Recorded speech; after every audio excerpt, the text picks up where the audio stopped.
Hello.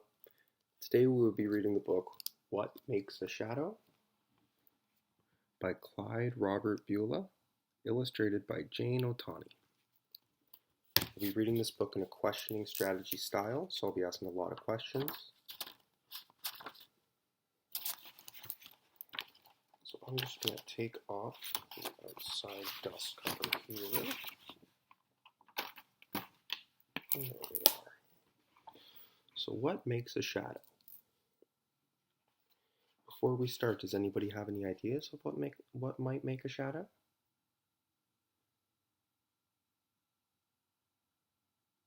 Very good. And how do you think shadows are made? Have you ever seen a shadow at night? What's the biggest shadow that you think you might have ever seen? These are some questions to think about while we start reading our book today. This is a let's read and find out science book, so there'll be a lot of interesting information in here that we're going to try to figure out together. So here we see what makes a shadow. We see that she makes a shadow, and this little cat here. Does he make a shadow? Almost looks like the ear and the fingers there. I can get the light to work or touching, even though they're not. So how does that work?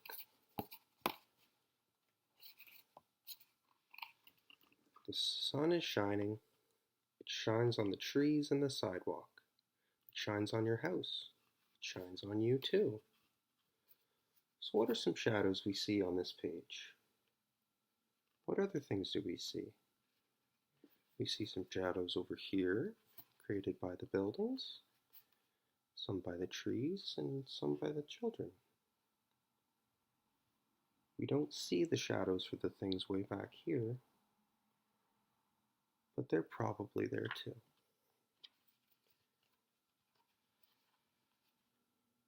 What makes the shadow? Where does it come from?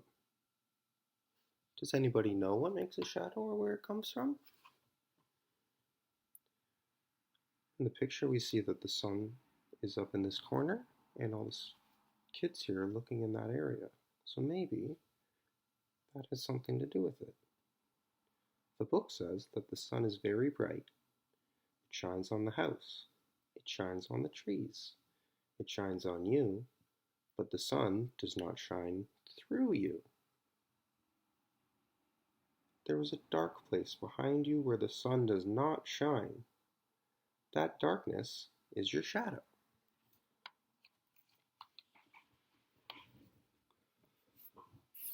So does anybody think they understand how a shadow works after hearing that? We'll go back there.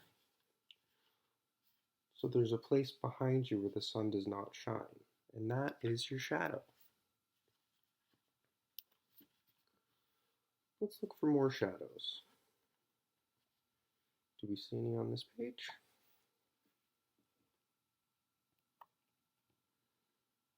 Any new interesting shadows that we haven't seen before? This dog has a shadow. But if you look over here, the cat doesn't.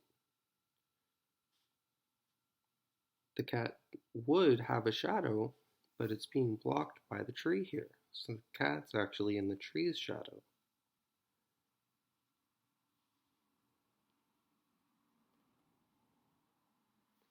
The walking stick even has a shadow there.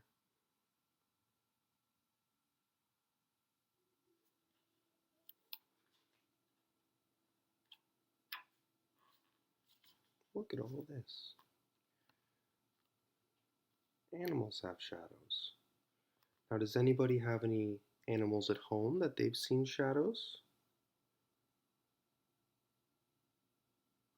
Anybody ever walk their dog or see their dog in the backyard, or maybe their cat's up on the windowsill and it's a bright sunny day, some light shining through, but you don't see all the light because there's a little spot that's a little dark because of the shadows. If we look over here, under the cars, has anybody ever noticed when you look under a car, it's a little darker than the road or the grass around it? That's because of a shadow.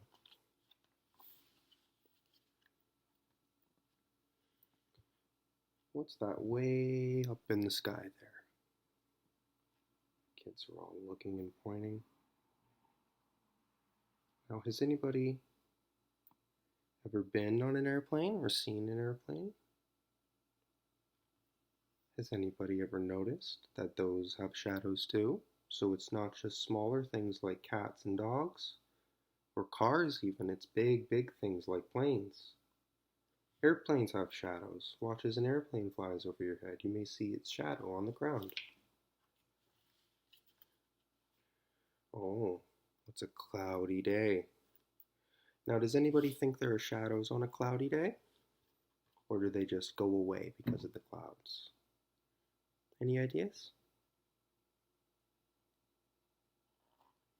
Well, a cloud itself actually has a shadow.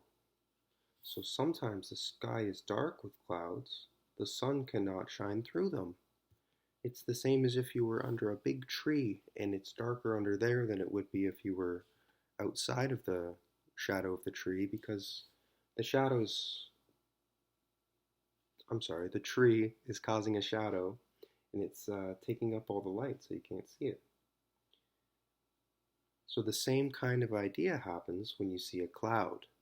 The cloud is just similar to a very big tree. It's the same kind of idea where it just covers everything below it and causes a big shadow. So when we see that, we say, this is a cloudy day. See? It's shining on top of the clouds and it doesn't quite make it through because of them being in the way there.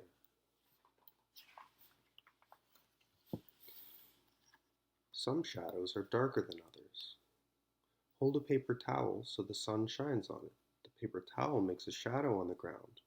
The shadow is not dark because some of the sunlight will shine through. So some things don't cause as big of a shadow as other things, or as dark of a shadow as other things.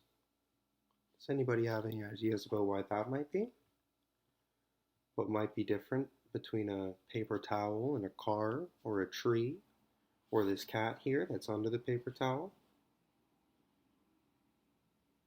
If you look here, that's a good example. You can see the dog is running away with the paper towel, but just next to him there, it's not quite as dark of a shadow. It's very interesting.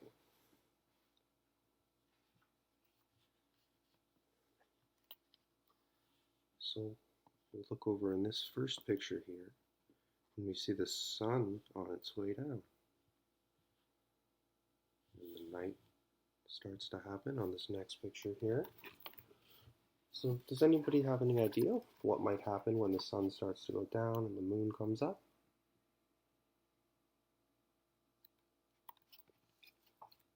Do you think there would be more or less shadows?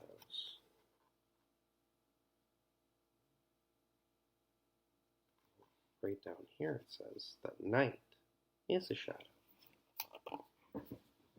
So it's the same kind of thing. But does anybody have any idea of why that would be a shadow?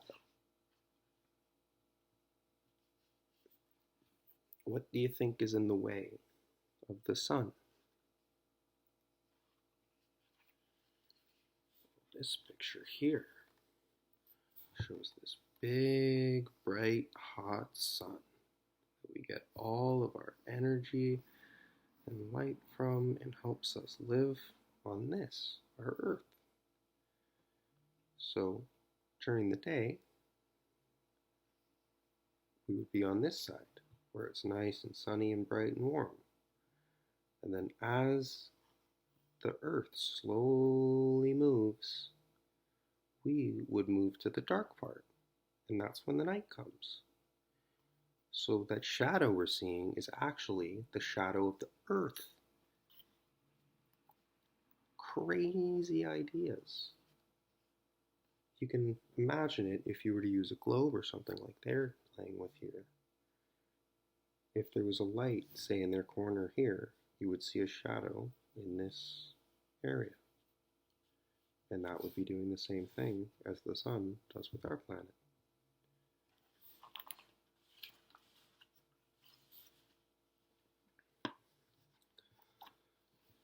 Can anybody think of any fun ways that you could use shadows? Any interesting ways? Any ways that you guys could use them to make a game or have a little bit of fun? Well, our kids in our storybook here are using their light to make their own shadows. Right now he's using his hand. Now, does anybody think you could do anything interesting with that? If you put different things in front of the light, or maybe, are there any things with colors you could do or shapes? Think about that and let me know. See how it's smaller here and bigger here? Well, he's gotten closer to the light and made his hand look bigger.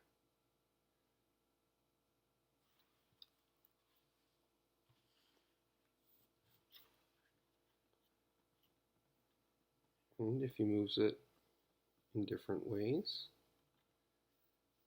the shadow will move in different ways.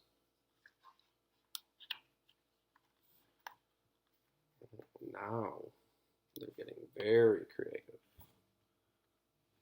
If you look here, she's almost made a little duck or something like that. You can have fun with shadows.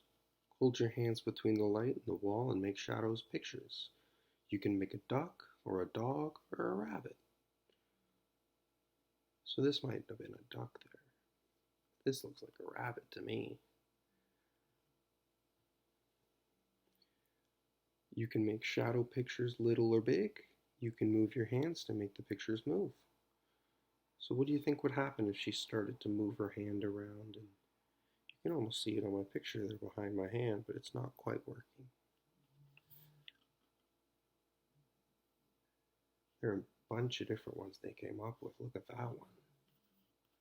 These are great. That's the chicken. Very interesting. Has anybody seen any different ones than these? These are very fun.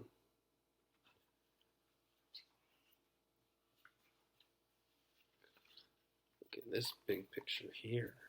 So look for shadows in this picture. How many of them can you see here?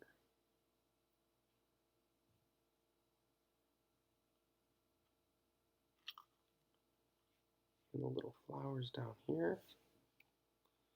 Little flowers down here have some shadows. This one looks funky. Look at that one. So that one's got the shadow of the swing, the dad here, and the little girl. Look at that.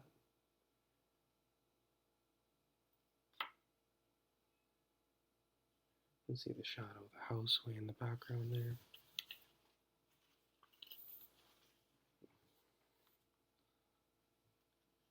Then the three kids that have been throughout the book there made an elephant, it looks like. We flip it upside down. Look at that. Wow.